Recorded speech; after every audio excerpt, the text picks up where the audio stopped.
khâu mây thì hùng giờ một làng lung lên lên run ngây ai khua rũa cá truôn giang tung khâu lừa có phải hồi mi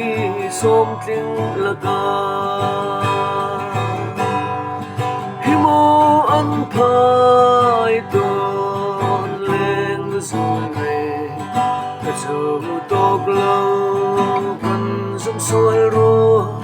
khơi phía cần ý rồi không rau liền ai chân về lại cần châu chân cần chắc lang sang lùi mìm buồn và độ quân tình dài là ăn xa một ngày lâu vẫn qua cây mạ lồng hồ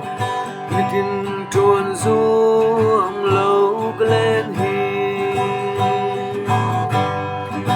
mô ăn phai tôn lên ruộng này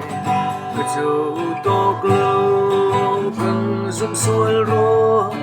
cái phía cần ý rồi không mơ rau liền ai chân về lại cần châu chân cần đốt câu cần trả lời thì thân siêng lại lâu nó rạc đi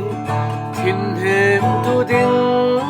rạc sẽ lâu in ngô lung quay tera tu lên rạc si hi mô ăn phai tôn lên ruộng này cả châu tóc lâu cần giúp xuôi rùa cả phía cần ý rồi không mơ rau liền ai chân về